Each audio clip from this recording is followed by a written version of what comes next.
Hello friend, welcome to our YouTube channel. How are you? तो previous lecture में जैसा कि हमने देखा था चार्ज के बारे में, जहाँ पे हमने इलेक्ट्रिक चार्ज के कुछ बेसिक जैसे कि इंट्रोडक्शंस वगैरह हमने देख लिया था, मेथड्स ऑफ चार्जिंग के बारे में भी हमने देखा था।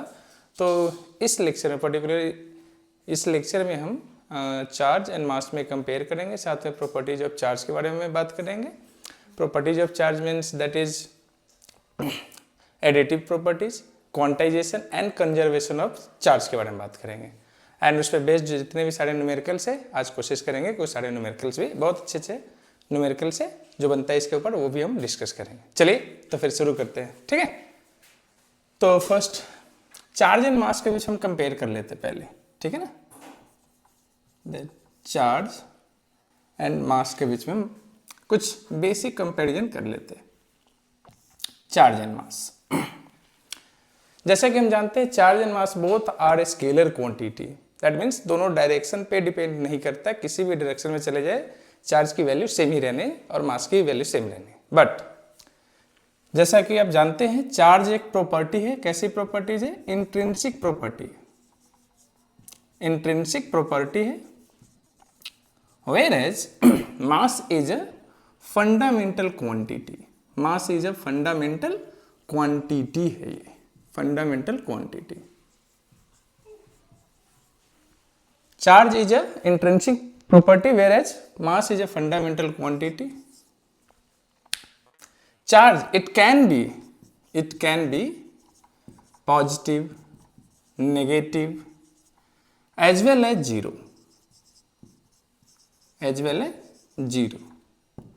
Charge it can be positive, negative as well as zero, but mass can never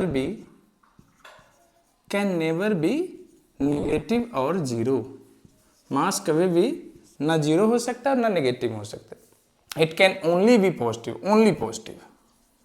it can only positive.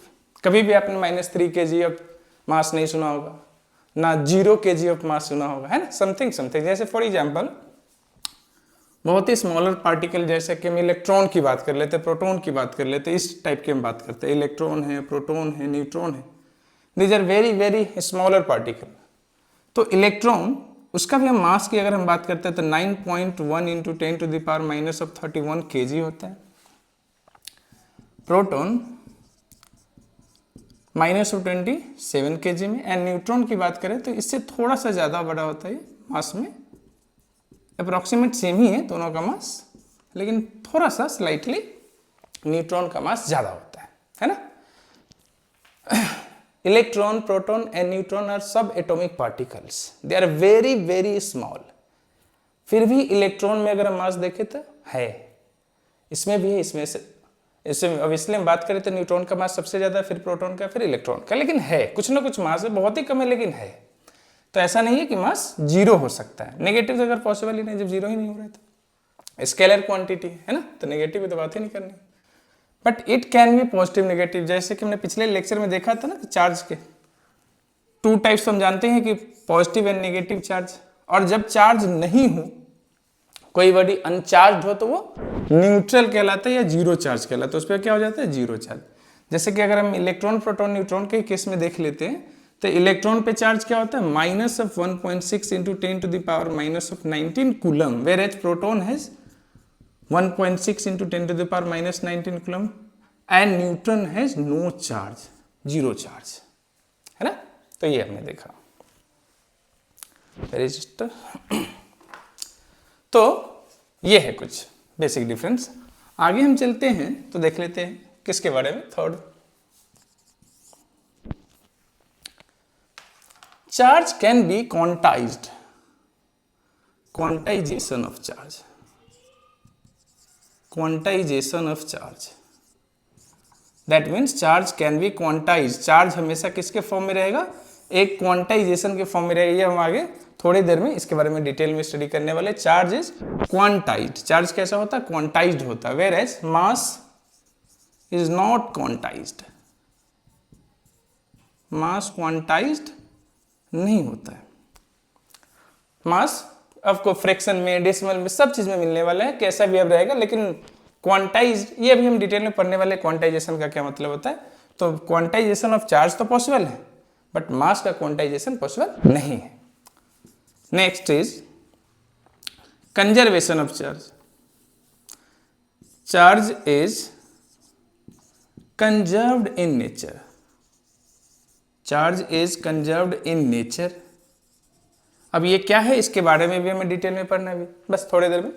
तो charge is conserved in nature, whereas mass is not conserved. Mass is not conserved.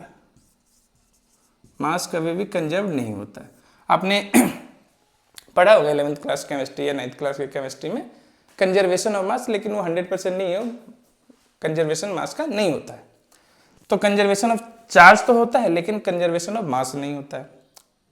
उसके अलावा की अगर हम बात करें, चलिए पहले इसको इरेज कर लेते हैं। ये सारी बातें हम अभी थोड़ी देर में करने वाले, quantization and conservation of charge का क्या होता है। अब तक हमने जितने कंजर्वेशन देखा है फिजिक्स में, उसमें 4 कंजर्वेशन के बारे में जानते हैं, जिसमें 3 तो हमने ऑलरेडी कहाँ पर रखा है, 11th क्लास में। That is conservation of energy, conservation of linear momentum and conservation of angular momentum, है ना। ये तो हमने ऑलरेडी पर रखा है। अब हम बात करते हैं नेक्स्ट डिफरेंस, दैट इज जो भी नंबर होगा वो नेक्स्ट डिफरेंस ये है, charge is not depend on speed of the body. Speed of the body पे चार्ज कभी भी डिपेंड नहीं करता है, whereas mass depends on the speed also. कहने का मतलब है कि किसी बॉडी में अगर हम स्पीड बढ़ा देते, किसी बॉडी की स्पीड इंक्रीज कर देते, तो charge remains constant, but mass can be change, mass change हो जाता है, जिसको हम रिलेटिविटी कहते हैं ना। तो देखते हैं, charge is independent, charge is independent from speed of the body, speed of the body, speed of the body से क्या रहेगा, ये independent रहेगा। मतलब कहने का मतलब ये कोई बॉडी है, इस पे चार्ज Q है और ये अभी रेस्ट में है, इसकी कोई वेलोसिटी नहीं है। कुछ टाइम बाद इसको हमने एक्सेलरेट कर दिया या इसमें कुछ वेलोसिटी दे दिया, इसकी वेलोसिटी अब मान लेते हैं 5 मीटर पर सेकेंड है, फिर भी इस पे जो चार्ज पहले था वहीं रहेगा, इसको कोई फर्क नहीं पड़ेगा कि पहले ये रेस्ट में था या मोशन में।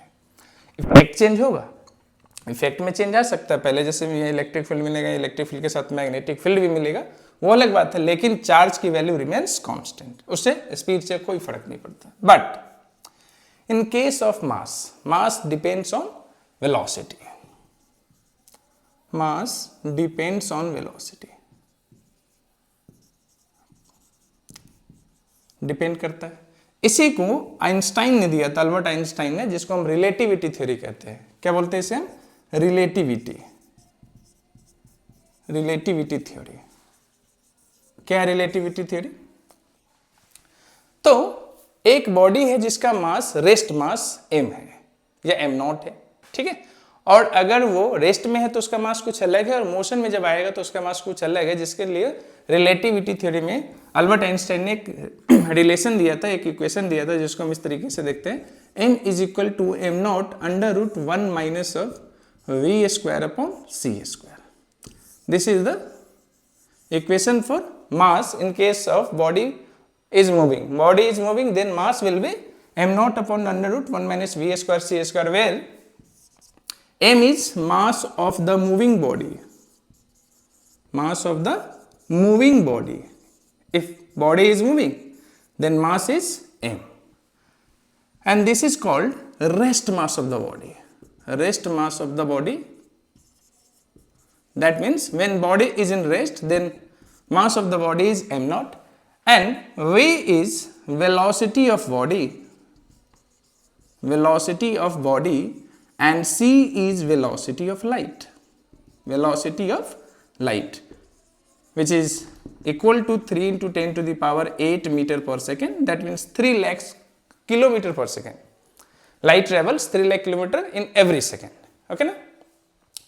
तो अगर हम बात करें किसी बॉडी के मास में और वेलोसिटी में रिलेशन, तो that is m is m0 upon under root v square minus c square.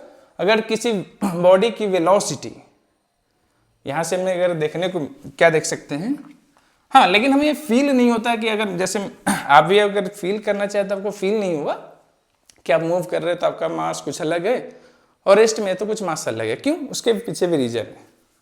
इसमें दो केस हो सकता है। केस वन, अगर कोई बॉडी है जिसकी वेलोसिटी लाइट की वेलोसिटी के आसपास है, जैसे इलेक्ट्रॉन है वगैरह वगैरह, है ना, तो अलग अंतर आएगा। वेट कर लेते हैं कि v is equal to the c, ये just equal to the c है, means which is not practically possible, जो पॉसिबल बिल्कुल भी नहीं है, फिर भी हम लेट कर लेते, ज्यूम कर लेते, तो क्या होगा अगर किसी ऑब्जेक्ट की वेलोसिटी लाइट के वेलोसिटी के बराबर है, in this case m is equal to M naught under root, check कर लेते क्या आता है, v square upon C square, that is M naught upon under root 1 minus C square upon C square, M naught upon under root 1 minus 1, C square cancel out, and m naught upon under root 0, that means m naught upon 0, which is infinite or not defined, इसलिए possible नहीं।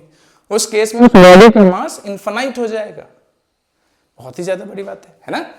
तो speed पे directly depend कर रहा है कौन, mass of the body, लेकिन हमें फील नहीं होता है। क्यों नहीं फील होता है?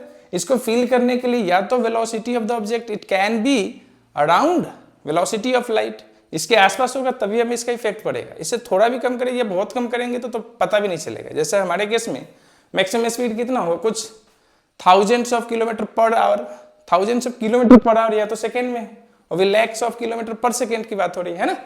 तो इसलिए हमें इसका इम्पैक्ट ज्यादा नहीं देखने को मिलता है या बिल्कुल ही देखने को नहीं मिलता है। चलिए तो दूसरे केस में हम इसको कंपेरिजन कर लेते हैं। अब हम मान लेते हैं जैसे इलेक्ट्रॉन्स वगैरह के केस में, तो मान लेते हैं कि v is half of the c, c का हाफ है, तो क्या हो जाता है चेक कर लेते हैं। तो इन this case m is m not, ये रेस्ट मास हो गया, अंडर रूट ये ले लेते हैं v की जगह पे क्या हो गया c स्क्वायर, दैट इज, चलिए चेक कर लेते हैं क्या आ जाता है, m naught upon under root 1 minus 1/4, that is m naught upon under root 3/4। तो क्या देखा हमने, 2m not upon under root 3, तो ये 2 अपॉन रूट 3 टाइम्स आ गया है ना। पहले के मुकाबले कितना है, 2 अपॉन रूट 3 टाइम्स, 2 की रूट 3 की वैल्यू 1.732 के आसपास है, तो ये जो कि 2 से छोटा है तो ये कुछ 1 पॉइंट समथिंग के आसपास, 1.1 या 1.2 या 1.3 के आसपास आएगा। मतलब अगर किसी बॉडी का पहले जो मास था वो 100 kg था, तो वो अब कुछ जाके 110 kg या 120 kg के अराउंड आएगा, जो कि चेंज हो रहा है ना, काफी चेंज हो रहा है। तो अभी हम क्या देखें कि इसके लिए भी आपको क्या चाहिए कि velocity of the object it can be around of light, that is half of the velocity of light, इतना तो होना ही चाहिए। अगर इसे ज्यादा हम कम कर लेते जैसे कि अभी बहुत कम है, तो उस केस में आपको ये नेग्लिजिबल इंपैक्ट देखने को मिलेगा, क्योंकि v उस केस में काफी कम हो जाएगा। v अगर काफी छोटा होगा तो फिर ये हमें देखने का कोई फायदा नहीं मिलेगा, जो कि वो भी चेक कर ही लेते हैं। अगर v हम मान लेते हैं कि very very smaller than c है, उस केस में क्या होगा, तो उस केस में आप देख लीजिए v square upon C square M naught upon under root 1 minus, अब ये v c से बहुत छोटा है, मान लीजिए कि v इज इक्वल टू हमने मान लिया कि c अपॉन 1000 है, ऐसा कुछ हमने मान लिया, तो c स्क्वायर अपॉन 1 2 3 4 5 6 ये मिल गया हमारे को, कैंसल आउट भी कर लेंगे, M naught upon under root. तो ये अगर हम देखते हैं 1 माइनस 1 अपॉन 10 लाख है, ये 10 लाख है, तो ये इतना छोटा वैल्यू है, इतनी छोटी वैल्यू है कि 1 में से इसको माइनस करेंगे तो भी ये नेग्लिजिबल ही रहेगा, है नहीं, कोई ज्यादा इंपैक्ट तो डालेगा नहीं। तो जिसको हम इस पूरे को अप्रोक्सीमेट 0 लिख सकते हैं, तो under root 1 minus 0 that is approximate M naught upon under root 1, तो ये अप्रोक्सीमेट कितना आ गया, एम नॉट ही आ गया, कितना आ गया, एम नॉट ही आ गया, अगेन एम नॉट ही आ गया, M naught upon under root 1 minus 0 that is M naught upon under root 1, तो अप्रोक्सीमेट में एम नॉट आ गया। तो आपने देखा अगर वेलोसिटी ऑफ बॉडी कम हो, बहुत ही कम हो लाइट के मुकाबले, तो उस केस में आपको कोई इसका इंपैक्ट देखने को नहीं मिलेगा, है ना। तो ये था। Next is charge is associative with mass, associative with mass, charge mass, I mean जिसके पास चार्ज है मास तो होगा ही होगा, ऐसा कोई बॉडी नहीं जिसके पास चार्ज हो लेकिन मास नहीं। Whereas mass is not associated with charge. ऐसे जैसे सब एटॉमिक पार्टिकल में देख लेते, बहुत ही अच्छा एग्जांपल अपने को मिल जाएगा सब एटॉमिक पार्टिकल्स। जैसे कि अपने पास क्या क्या है, इलेक्ट्रॉन है, प्रोटॉन है एंड न्यूट्रॉन है ना। इलेक्ट्रॉन की अगर हम बात करें तो इसका मास है 9.1 इंटू 10 प्रोटॉन के पास भी कुछ मास है एंड न्यूट्रॉन के पास भी मास है ना। इन सब में न्यूट्रॉन के पास ही सबसे ज्यादा मास है। बट चार्ज की अगर हम बात करें तो चार्ज के देखिए, चार्ज इलेक्ट्रॉन के पास है नेगेटिव में 1.6 इंटू दिस, प्रोटॉन के पास इतना पॉजिटिव में है एंड न्यूट्रॉन के पास जीरो चार्ज है, कोई चार्ज नहीं है। तो क्या देखा कि अगर कोई चार्ज पार्टिकल है तो उसमें मास है, कम या ज्यादा लेकिन है, लेकिन यहां पे चार्ज नहीं है तभी मास है। इसका यह मतलब नहीं है कि मास को होने के लिए भी चार्ज का होना जरूरी है, ऐसा कुछ नहीं है। कोई चार्ज पार्टिकल है तो उसके पास मास होना ही होना है, होगा ही होगा, एसोसिएटिव है। लेकिन कोई मास है तो उसके पास चार्ज होगा और नहीं भी हो सकता है ना। तो ये था, तो इस तरीके से हमने देख लिया कुछ डिफरेंस, बेसिक डिफरेंसेस थे जो कि मास एंड चार्ज के बीच था, ठीक है ना। जैसे कि और भी बहुत सारे डिफरेंसेज है। चार्ज से जो भी फोर्स बनता है जिसे हम इलेक्ट्रोस्टैटिक फोर्स कहते हैं, फ्यूचर लेक्चर्स में हम इसके बारे में देखेंगे। इलेक्ट्रोस्टैटिक फोर्स जो होता है इट कैन बी रिपल्सिव भी हो सकता है एंड अट्रैक्टिव भी हो सकता है। It can be repulsive and attractive, whereas the force exerted by mass, that is gravitational force, can only attractive. ये सिर्फ और सिर्फ अट्रैक्टिव फोर्स होता है, जिसके बारे में हमने क्लास 11th अच्छे से पढ़ा भी है। Attractive force and repulsive force, whereas only attractive force, ठीक है कि नहीं। तो ये सारी बातें हैं। अब हम बात करते हैं जिसके बारे में बात करें प्रॉपर्टीज ऑफ चार्ज के बारे में, है ना। तो प्रॉपर्टीज ऑफ चार्ज के बारे में डिस्कस कर लेते हैं। क्या है प्रॉपर्टीज ऑफ चार्ज? तो वैसे तो बहुत सारे, ये भी सब एक तरीके से प्रॉपर्टीज ऑफ चार्ज भी था, है नहीं, लेकिन मेनली जो जिस प्रॉपर्टीज के बारे में हमें बात करना है वो कौन कौन सा है? एडिटिविटी, कंजर्वेशन एंड क्वांटाइजेशन, है ना। तो बात कर लेते हैं properties of charge. Properties of charge के बारे में, है ना। फर्स्ट उसमें कौन सा है? एडिटिविटी।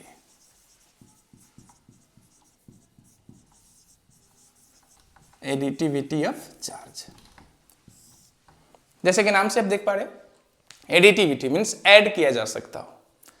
तो पूरे एक कोई सिस्टम है जिसमें बहुत सारे चार्ज है, उस सिस्टम के अंदर बहुत सारे चार्ज है, तो उसको आप जैसे आप ऐड सब्ट्रैक्ट करते हो उस तरीके से आप ऐड कर सकते हैं, या सब्ट्रैक्ट होना होता है सब्ट्रैक्ट हो जाए, लेकिन हम कहेंगे तो addition he.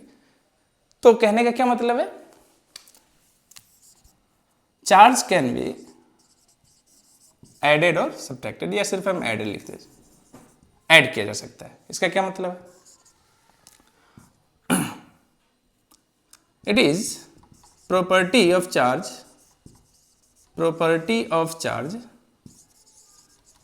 in which total charge of a body is the algebraic sum of all individual charges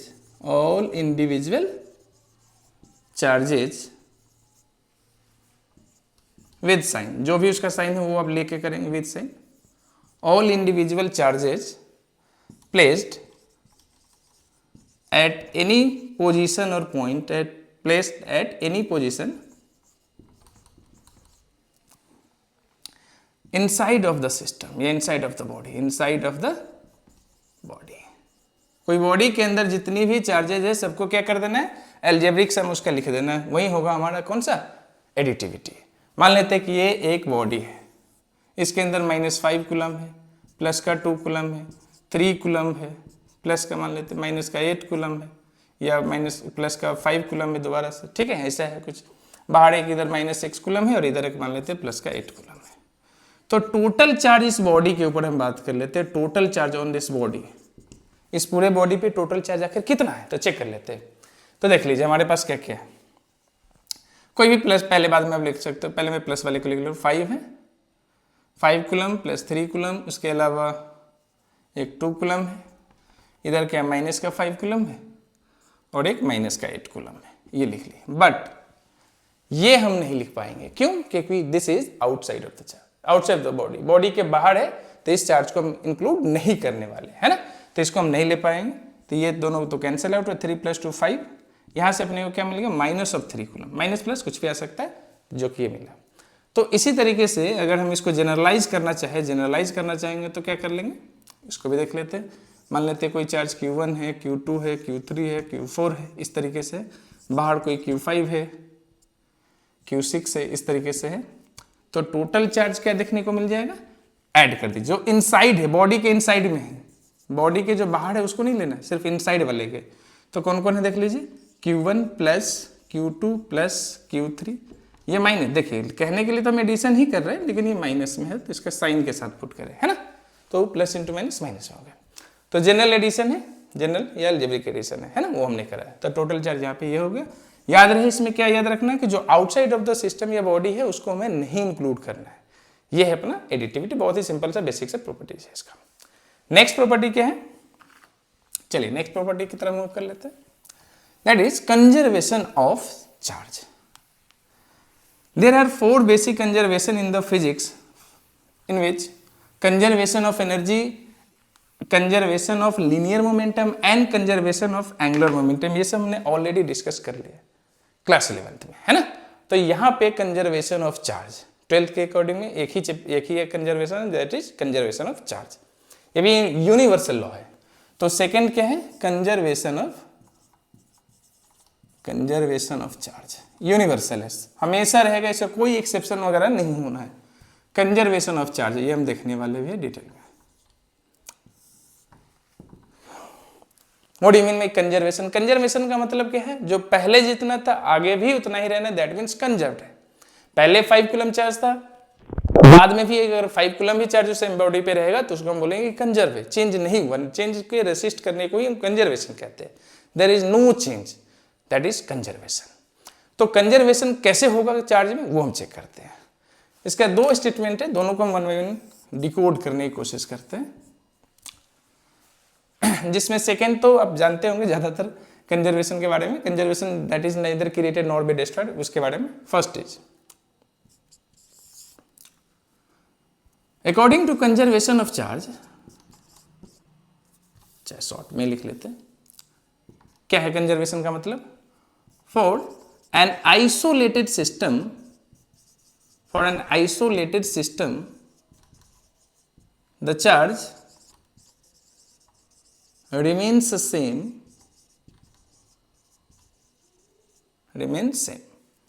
on system या in system, ये सेम रहने वाला है।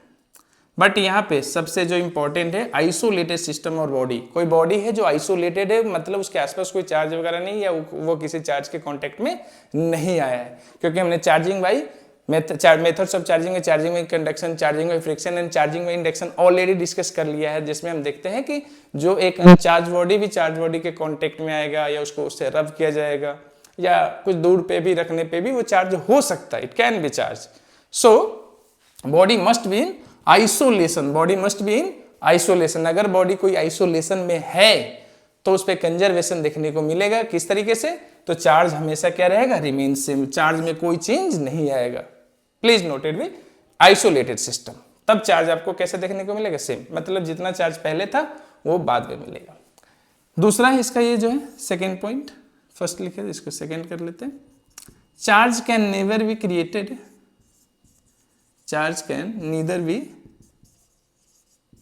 created nor be destroyed, ना तो इसको बनाया जा सकता है ना खत्म किया जा सकता है। तो फिर कर क्या सकते हैं, it can only be change from one body to another body, एक बॉडी से दूसरे बॉडी में हम चेंज कर सकते हैं, जिसके लिए हमने मेथड्स ऑफ चार्जिंग में बहुत ज्यादा अच्छे से देखा भी। It can only be change from one body to another body, जिसको हम ट्रांसफर भी कहते हैं, one body to another body. एक बॉडी से दूसरी बॉडी में हम क्या कर सकते हैं, इसको ट्रांसफर कर सकते हैं, इसके अलावा कुछ नहीं, ना तो इसको क्रिएट कर सकते ना डिस्ट्रॉय करते। चलिए तो वो दोनों को वन बाय वन समझते हैं। फर्स्ट क्या है, चलिए फर्स्ट लिखा ही हुआ है, इसको हटा लेते हैं। आइसोलेटेड सिस्टम के लिए चार्ज क्या रहने वाला है, सेम रहने वाला है, चेंज नहीं होगा। कैसे, तो इसको जरा एक्सप्लेन करते हैं, समझते हैं, है ना। जैसे कि चार्जिंग बाय फ्रिक्शन हम लेके चलते हैं ना, चार्जिंग बाय फ्रिक्शन में। चार्जिंग बाय फ्रिक्शन में हमने क्या देखा था, चार्जिंग बाय फ्रिक्शन की अगर मैं बात करूं तो वहीं से हम शुरू कर लेते हैं। चार्जिंग बाय फ्रिक्शन, ये एक ग्लास रॉड है ना, और दूसरा ये क्या है, एक सिल्क क्लॉथ है। This is glass rod and this is silk cloth. जब दोनों को क्या किया गया, काफी बढ़िया से रगड़ के रब किया गया, दोनों को क्या कर दिया, रब कर दिया गया, है ना, एक दूसरे से फ्रिक्शन किया गया। तो उसके बाद क्या है, इस ग्लास रॉड से कुछ इलेक्ट्रॉन्स जो है वो कहाँ ट्रांसफर हो गया, सिल्क के क्लॉथ में, जिसकी वजह से glass rod becomes positively charge, क्योंकि इसके कुछ इलेक्ट्रॉन यहाँ पे ट्रांसफर हो गए, और ये क्या हो गया, नेगेटिवली चार्ज, है ना। बट ओवरऑल अभी भी दोनों में हम देखिए इस पे भी पहले कोई चार्ज नहीं था, चार्ज जीरो, इस पे भी कोई चार्ज नहीं था, चार्ज जीरो। तो दोनों में मान लेते हैं यहाँ पे Q1 जीरो है, यहाँ पे Q2 भी जीरो है। यहाँ पे देखें तो Q1 इज इक्वल टू मान लेते हैं ये प्लस का 3 है तो +3 लिख देंगे, और यहाँ पे Q2 इज इक्वल टू -3 है। तो दोनों में अगर हम नेट चार्ज की बात करेंगे तो यहाँ पे जीरो है, Q1 + Q2 जीरो, और यहाँ पे नेट चार्ज की अगर मैं बात करता हूँ नेट चार्ज, तो यहाँ भी 3 -3 है, दैट इज अभी भी क्या है, जीरो ही है, कंजर्वेशन ऑफ चार्ज, है ना। लेकिन आइसोलेशन में है, तो इस वजह से हमने क्या देखा कि चार्ज जो है वो हमेशा कंजर्व रहता है, पहले जीरो था तब आगे भी जीरो है, before and after same charge है ना। दूसरा एग्जांपल देख लेते हैं, जैसे चलिए NaCl है, इसको अगर हम वाटर में डिप करते हैं, वाटर में अगर डिजोल्व करते हैं, तो Na become Na plus and Cl become Cl minus, that is Na plus Cl minus, है ना। यहाँ पे चार्ज कितना था, initially charge, there is no charge on NaCl, charge है ही नहीं, न्यूट्रल मॉलिक्यूल है। यहाँ पे चार्ज की वैल्यू कितनी होगी, मान लेते हैं +1 E, और यहाँ पे चार्ज मान लेते हैं कि माइनस का E हो गया, 1 है, 1 कूलम, या प्लस का 1 E मानना है तो 1 कूलम मान लीजिए, कुछ भी मान सकते हैं, प्लस में और माइनस में। तो नेट चार्ज अगर हम देखेंगे तो जितना प्लस में उतना ही अगर माइनस में है, तो ओवरऑल अभी भी नेट चार्ज कितना है, जीरो है, अभी भी नेट चार्ज कितना है, जीरो ही है। दैट मीन जितना बिफोर था उतना ही आफ्टर है, that is conservation of charge भी वैलिड है, हमेशा ही वैलिड होगा, इट इज ऑलवेज, हमेशा रहने वाला कंजर्वेशन ऑफ चार्ज।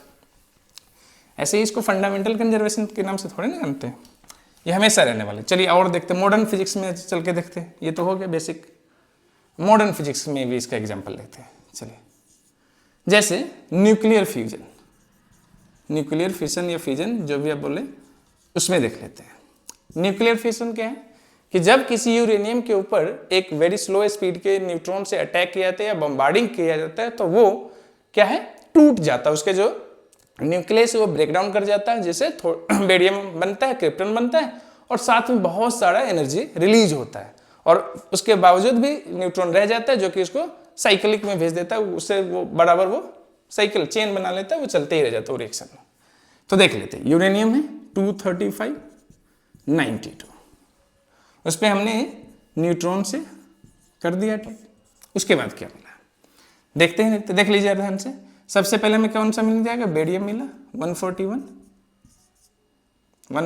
हो गया, ठीक है, ये मे बी कितना है 56 है, प्लस दूसरा मिला क्रिप्टॉन 36 है, और दिस इज 92, चेक कर लेते हैं, प्लस 310 न्यूट्रॉन प्लस एनर्जी है, बहुत सारा एनर्जी है। चलिए तो वो सब हमने देखते हैं। लेफ्ट हैंड साइड में अगर हम टोटल चार्ज की बात करते हैं, टोटल चार्ज कितना है, तो चार्ज यहाँ पे जो होता है जिसे हम प्रोटॉन का नंबर कहते हैं, दिस इज एटॉमिक नंबर का मतलब क्या था, प्रोटॉन का नंबर। तो ये प्रोटॉन का नंबर है, प्रोटॉन भी तो चार्ज ही है ना।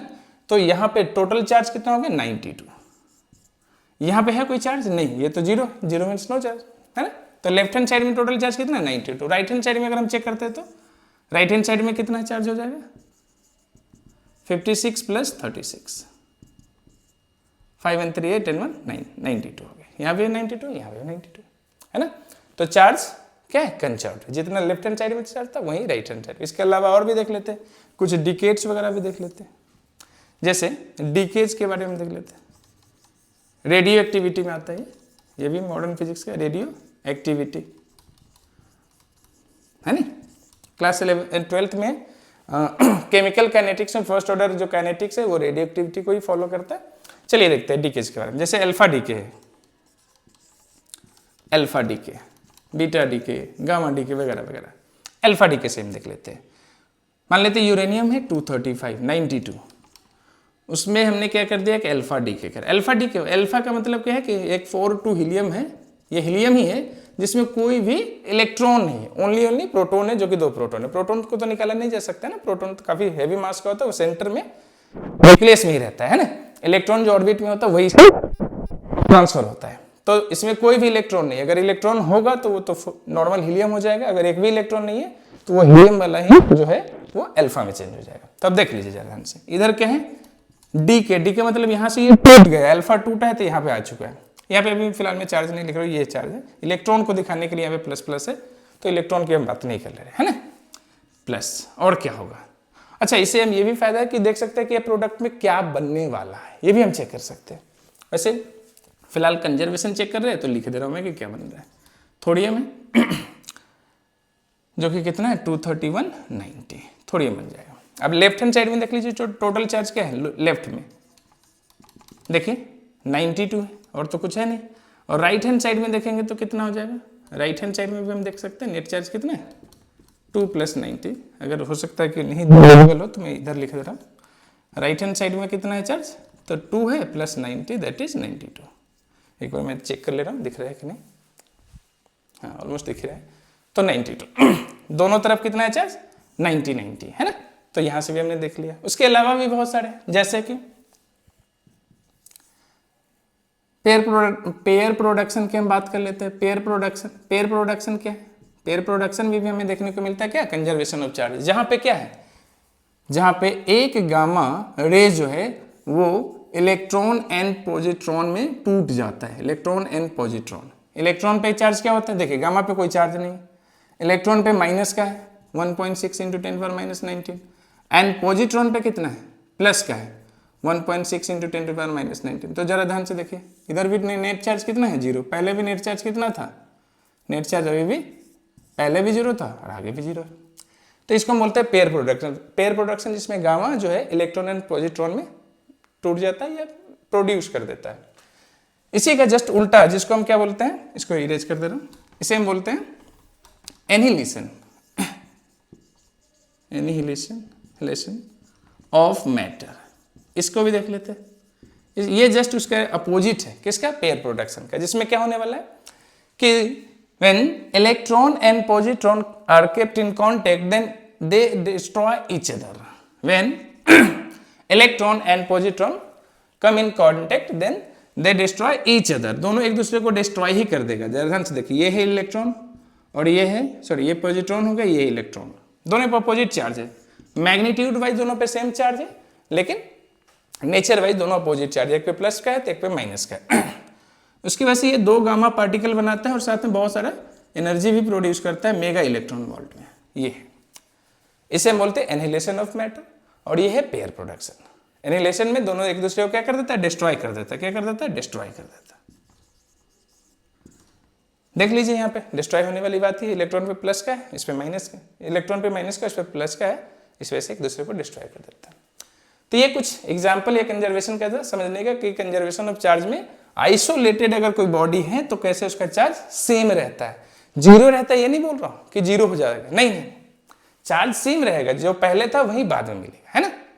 तो इसके फायदे क्या है, अगर मान लीजिए आपको पता हो, जैसे मैं अब गामा डीके की बात कर लेता हूँ, मान लेते हैं कि गामा डीके करा रहे हैं यहाँ पे, या बीटा डीके ही करा ले रहे हैं, ठीक है। बीटा डीके, बीटा में 2 टाइप का होता है, beta minus and beta plus, वो बाद में हम देखेंगे मॉडर्न फिजिक्स में। बीटा माइनस डीके जो क्या है 0 -1 इलेक्ट्रॉन ऐसे दिखाते हैं।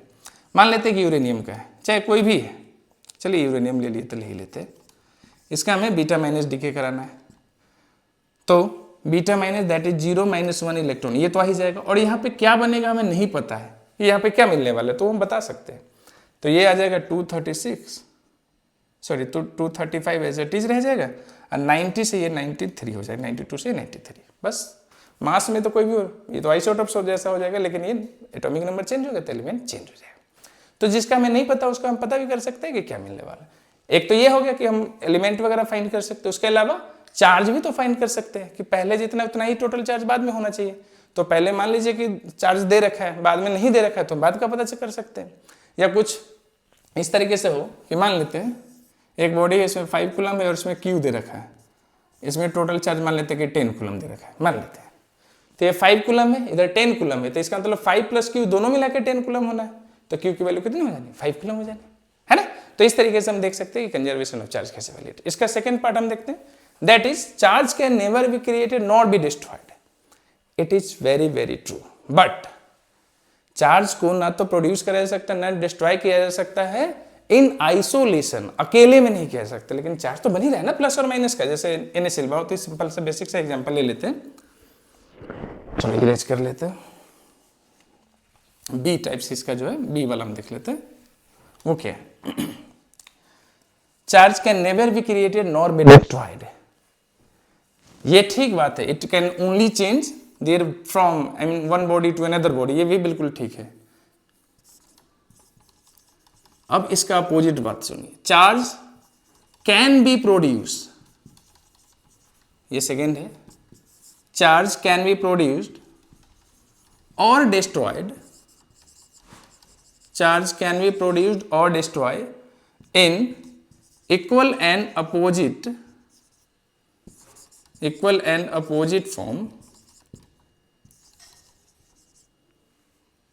फॉर्म या pair, but never in isolation. Isolation में कभी भी नहीं पॉसिबल है कि आइसोलेशन में आप ऐसा नहीं कर पाएंगे कि प्रोड्यूस भी के लिए डिस्ट्रॉय के लिए। ये सब भी है जो इक्वल एंड जितना बनेगा, जैसे NaCl वाला भी एग्जांपल देख लीजिए, NaCl है तो चार्ज बना ना, यहाँ पे पहले सोडियम पे कोई चार्ज नहीं था, सोडियम पे चार्ज है, एक प्लस का चार्ज है, क्लोरीन पे एक माइनस का चार्ज है ना। लेकिन ऐसा नहीं कि सोडियम अकेला यहां से हो जाए, जब तक क्लोरीन के साथ में तभी तक ये इंपैक्ट देखने को मिले कि सोडियम पे +1 चार्ज है, क्लोरीन पे एक माइनस का चार्ज है। सिर्फ सोडियम जहां पे कोई चार्ज नहीं था, सोडियम प्लस का चार्ज नहीं ला पाएंगे। समझ पा रहे, दिस इज द ये इसका मेन मतलब। तो चार्ज कैन बी प्रोड्यूस और डिस्ट्रॉय बट ओनली इन किसमें, opposite form, that is equal and opposite form में साथ में रह के, आइसोलेशन में नहीं।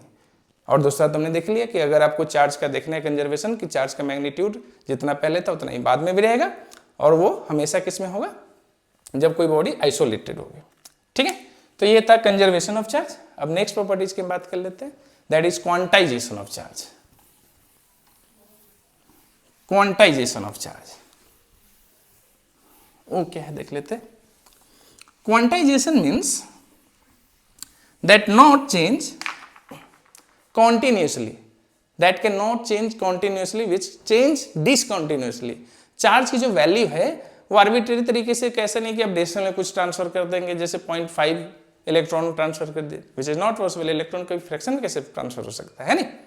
तो चार्ज अगर इंडिपेंडेंटली की अगर हम बात करेंगे, point to be network independently, तो वो कभी भी डेसिमल में, फ्रैक्शन में ऐसे ट्रांसफर नहीं किया जा सकता है। उसी को हम क्या बोलते हैं, क्वांटाइजेशन। हमेशा एक इंटीजर के फॉर्म में होगा, क्योंकि इलेक्ट्रॉन डेसिमल में नहीं जा सकता। हाँ, क्वार्क्स है जिसके बारे में हम जानते हैं कि 1/3, 2/3 ऐसा कि फ्रैक्शन में भी ट्रांसफर होता है, लेकिन वो होता है ना प्रोटॉन के लिए। क्वार्क्स की अगर हम बात, चलिए 1 by 1 हम डिस्कस कर लेते हैं। तो अब क्या है, third number, quantization of charge. Quantization of charge, इसकी हम बात कर लेते हैं। तो क्वांटाइजेशन ऑफ चार्ज की अगर हम बात करते हैं तो वो क्या है, तो charge always occurs in the form of discontinuous manner, not in continuous manner. हमेशा ये कैसा होगा, कॉन्टिन्यूअस मैनर में नहीं, discontinuous manner. Always occurs in discontinuous manner, discontinuous manner, not in continuous manner. हमेशा ये डिसकंटिन्यूअस मैनर में होगा, ना कि कॉन्टिन्यूअस में। ठीक है, it is experimental fact quantization of charge की बात कर रहा हूं। It is experimental fact that charge is transferred और ट्रांसफर्ड ही मान लेते हैं, charge is transferred only in discontinuous manner. हमेशा ये डिसकंटिन्यूअस मैनर में ही ट्रांसफर होगा। इसका जो सबसे ज्यादा इंपॉर्टेंट है वो हम देख लेते हैं कि it is, quantization of charge की बात करता है, इट इज, ये सबसे इंपॉर्टेंट है, it is integral multiple of the basic unit of charge, the basic और फंडामेंटल चार्ज, बेसिक और fundamental of charge, that is, इसी को बोलते हैं 1e, 1 इलेक्ट्रॉन पे जो चार्ज होता है, या e के बराबर। हमेशा ये क्या है, इंटीग्रल मल्टीपल मींस इंटीजर के फॉर्म में होगा। किसके फॉर्म में होगा, integer. Charge can B integral multiple of basic charge, basic charge के जो होगा उसी के, बेसिक चार्ज ऑफ किस पे, इलेक्ट्रॉन की बात है, बेसिक चार्ज ऑफ इलेक्ट्रॉन, ये आप बोल सकते हैं, इलेक्ट्रॉन के ऊपर जो बेसिक चार्ज है। ध्यान से देखिए, इसके लिए अगर हम बात करें तो Q इजिकल टू क्या बन जाएगा, प्लस माइनस ऑफ N, ये हम बात कर लेते हैं, या बोल सकते हैं Q इजिकल टू N, दोनों में कोई अंतर नहीं। यहाँ पे ऑलरेडी प्लस माइनस लगा हुआ, मीन्स N हमेशा आपको पॉजिटिव लेके चलना है। यहाँ पे है इंटीजर है ना, तो इंटीजर में तो N कैन भी ना प्लस और माइनस का 1, प्लस और माइनस का 2, प्लस और माइनस का 3, डॉट डॉट डॉट, इस तरीके से। कुल मिला के क्वांटाइजेशन ऑफ चार्ज का मतलब है कि जो भी चार्ज है उसमें इलेक्ट्रॉन का जो ट्रांसफर होगा one body to another body, वो हमेशा इंटीजर्स के फॉर्म में होगा। जैसे body A to body B गया है तो 1 electron, 2 electron, 5 electron, 10 electron, 20 electron, ऐसे हो सकता है। ये तो ये मान लीजिए बी टू ए गया, ए टू बी गया है, तो इसके लिए प्लस का, इसके लिए माइनस का, यही है प्लस माइनस का सीन। एक से जिससे जाएगा उसमें प्लस का होगा तो दूसरे पे माइनस का आ जाएगा, तो ये प्लस माइनस का सीन है ना। लेकिन कभी भी डेसिमल में नहीं जाएगा। कोई इलेक्ट्रॉन डेसिमल में कैसे पॉसिबल हो सकता है ना, नहीं हो सकता। हाँ, रही बात क्वार्क्स की, अगर हम बात करते हैं तो क्वार्क्स फॉर प्रोटॉन्स और न्यूट्रॉन्स की अगर हम बात करते हैं तो ये फंडामेंटल क्वांटिटी तो है नहीं, इलेक्ट्रॉन तो फंडामेंटल है, लेकिन प्रोटॉन या न्यूट्रॉन तो फंडामेंटल क्वांटिटी नहीं है। इस वजह से इसमें चार्ज इस पेयर में आपको देखने को मिल गया 2e/3, 1e/3 या सिर्फ e/3, इसी तरीके से इसमें भी देखने को मिलता है प्लस माइनस के साथ में। ठीक है, ये अपने को देखने को मिल सकता है ना। तो ये इंडिपेंडेंटली नहीं है। आपको यहां पे लग रहा है ना कि फ्रैक्शन में चार्ज में पॉसिबल है, लेकिन ये इंडिपेंडेंटली थोड़ी नहीं, ये दोनों एक साथ ही रहने वाला है। तो अगर इंडिपेंडेंट तरीके से हम देखेंगे तो हमेशा चार्ज इंटीजर के फॉर्म में ट्रांसफर होगा या अकर किया जाएगा, कैरी किया जाएगा। तो ये है क्वांटाइजेशन ऑफ चार्ज। ये एक्सपेरिमेंटल क्यों है, क्योंकि इसके बहुत सारे एक्सपेरिमेंट, जैसे फैराडे लॉ की हम बात कर लेते हैं। Faraday first law of electrolysis, इसमें हम इसको देख सकते हैं। फर्स्ट लॉ ऑफ इलेक्ट्रोलाइसिस क्या है, जहाँ पे मास जो होता है वो ZQ के बराबर है। ये सब हम आगे पढ़ेंगे केमिस्ट्री में। M = ZQ और Q = IT होता है, तो M = ZIT भी बोल देते हैं, है ना, ZIT। तो देख रहे हैं यहाँ पे भी चार्ज जो है क्वांटाइजेशन की फॉर्म में है। यहीं पे मिलिकन्स ऑयल एक्सपेरिमेंट जो है वहाँ पे भी हम देख सकते हैं इस चीज़ को। ठीक है, तो ये है क्वांटाइजेशन ऑफ चार्ज। अब इससे बेस्ड बहुत सारे अच्छे न्यूमेरिकल्स है जो कि हम नेक्स्ट लेक्चर में भी हम डिस्कस करेंगे। बहुत सारे अच्छे न्यूमेरिकल्स है, तो उसको जरूर से देखना, बहुत ही ज़्यादा कॉन्सेप्चुअल चीज़ें हैं। ठीक है, थैंक यू सो मच, मिलते हैं नेक्स्ट लेक्चर में। Thank you.